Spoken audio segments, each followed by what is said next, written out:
story of me. I see through people. Yep, nothing gets by me. No, I'm not a superhero, at least not in the classical sense. I am a radiologist, and I do like to think a good one. I'm not one of those people who knew what they wanted to do when they were 4 years old. I went through the normal dreams of a child, like princess, actress, and firewoman, but those rarely stick.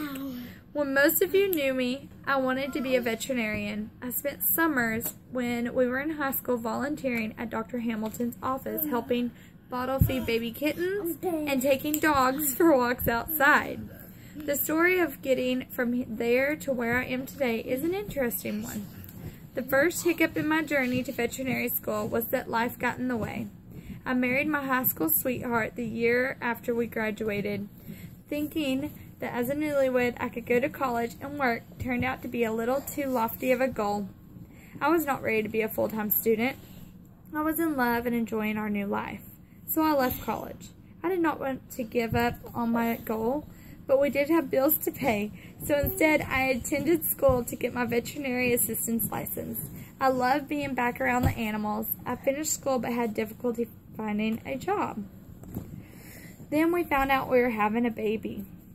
Then 2 years later, another. Thus my outlook on life changed, and my job became being a mommy. I love my job raising my 2 kiddos, but I always felt like something was missing. I had long since grown away from my dream of being a veterinarian. Not because I could not. My husband would have supported whatever I wanted to do. But I had changed, and with those changes, my focus changed as well. The only problem was that I had not found a new dream. Then one day, a stray Lego changed all that. Yes, you heard that correctly. A Lego changed my life plan. Here's what happened. So there I was, stumbling in the dark, trying to make it to the kitchen to get my son a bottle in the middle of the night, with the goal of doing so before he woke up my daughter with his cries. Out of nowhere, the mysterious Lego homing beacon found my foot.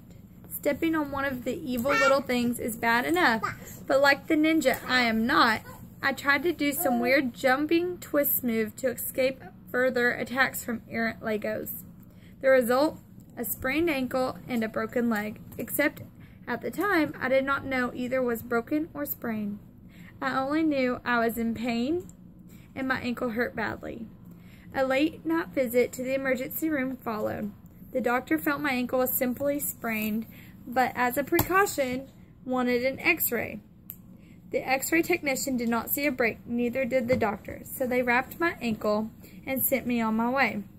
They did tell me that the x-rays would be sent off to be seen by a radiologist at a bigger hospital. But that was just a procedural thing. The next day, I got a phone call from the radiologist's office, and he said he saw something at the top of the x-ray that concerned him. He wanted me to go back and have another x-ray taken of my leg. Sure enough, I had a hairline fracture in my lower leg. I had a bruise, but the pain from my ankle was what I thought was the real problem. If he had not caught it, I could have done real damage to my leg. He came down to show me the x-rays, and as we looked at them, it was like a light bulb went off in my head. I liked the thought of being a behind-the-scenes hero, and I loved looking at x-rays. So I decided to go back to school. I worked hard, and it took me 8 years before I eventually finished up and got my license. Today, I'm not only successful in my career, I'm a member of the Radiological Society of America's Research Board. I get to see through people every day, as well as research new techniques and advances in radiologic technology.